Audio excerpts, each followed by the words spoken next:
Assalamualaikum warahmatullahi wabarakatuh. Berjumpa lagi bersama saya Amar.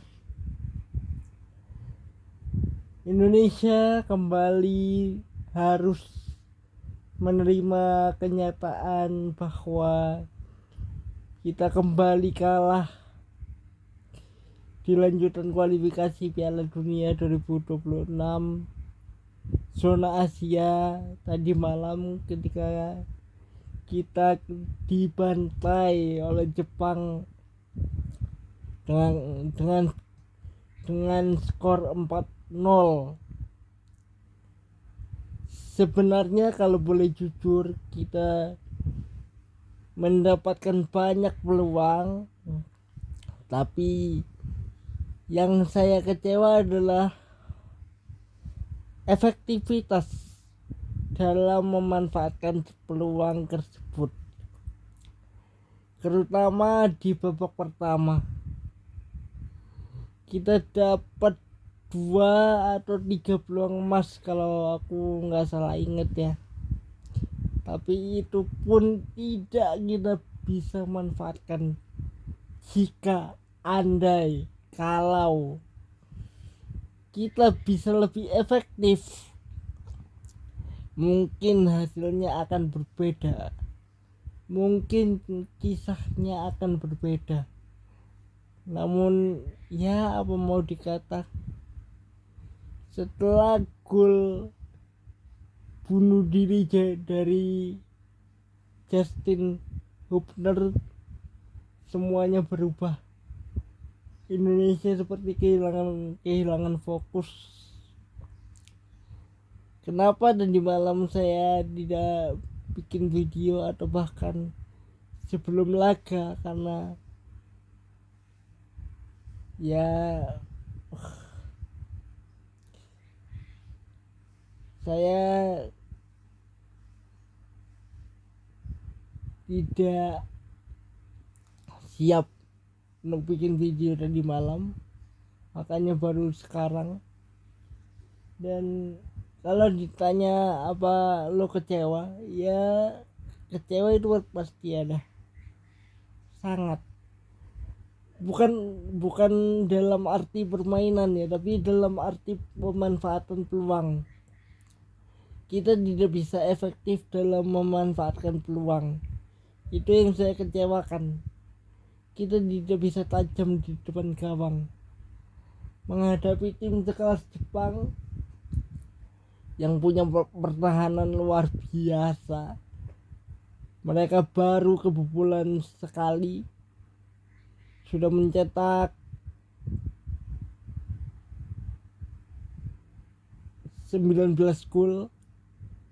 Harus bisa lebih klinis, tapi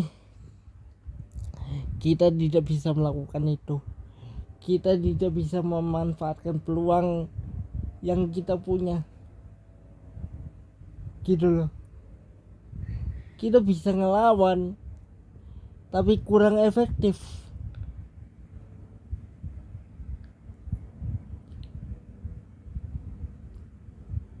Kita sebenarnya main bagus, tapi kita tidak klinis.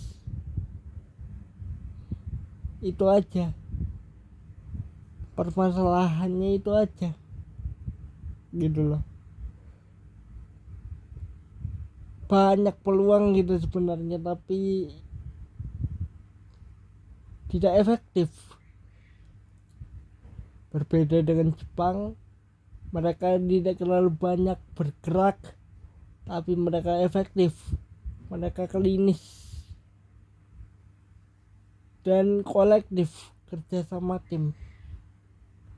Ada beberapa kali kita terlalu banyak individual, terlalu banyak memaksakan untuk melakukan pergerakan menusuk ke dalam, yang otomatis pemain Jepang terlalu gampang untuk bisa membaca pergerakan dari para pemain kita. Dan ya, kalau ditanya apakah ini salah Sintayong atau tidak, Ya tidak, karena kan ini karena Jepang yang terlalu luar biasa. Permainan mereka sangat rapih dari lini belakang, tengah, dan juga depan, efektif, dan skema mereka begitu berjalan dengan sempurna.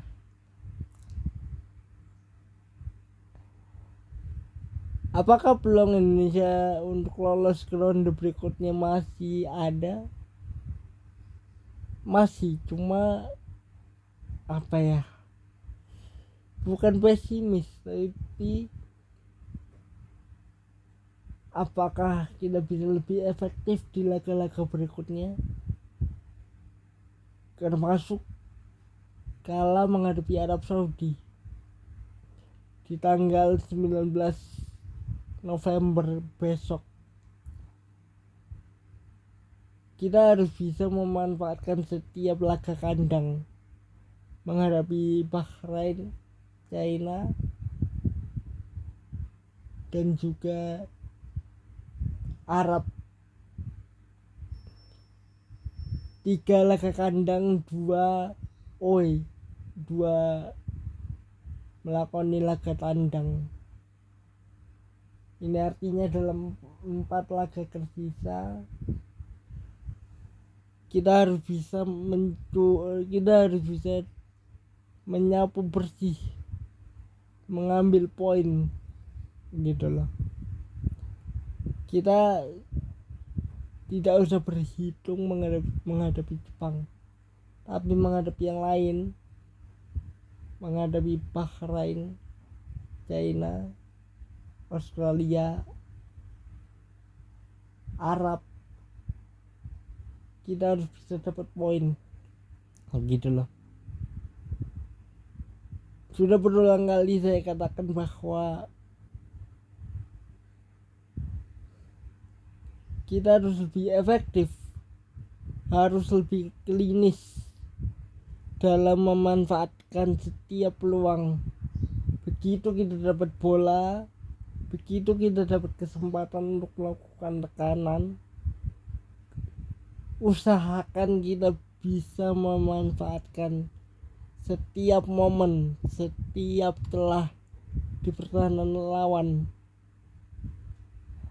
Apalagi menghadapi Arab Saudi besok, meskipun mereka sudah punya pelatih baru rasa lama, yaitu Hervé Renard, pelatih yang membawa mereka mengalahkan Argentina di Piala Dunia 2022, tapi bukan berarti mereka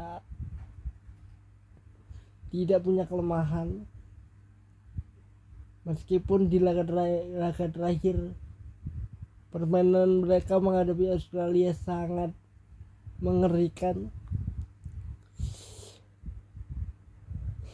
mereka bermain sangat cepat, progresi, tapi mereka pasti punya kelemahan.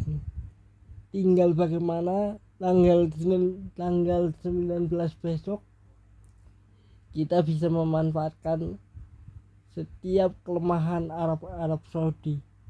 Harus lebih klinis, harus lebih efektif dalam membangun serangan ke Arab Saudi. Lini pertahanan juga masih beberapa kali bolong di laga semalam. Selain karena kualitas Jepang yang luar biasa, tingkat dewa, tapi juga ada beberapa kesalahan dari para pemain belakang Indonesia yang terlambat kembali ataupun melakukan foul yang tidak perlu.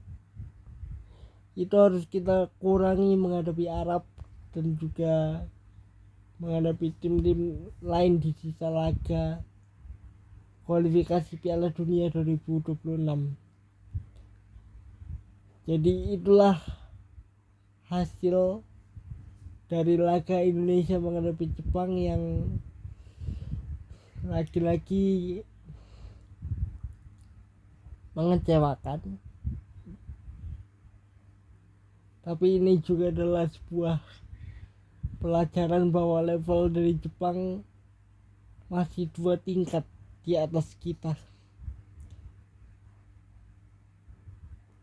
Gitu loh, kita sudah bagus tapi Jepang lebih bagus, masih ada 2 tingkat di atas Indonesia.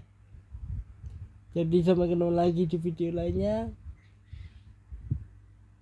Assalamualaikum warahmatullahi wabarakatuh.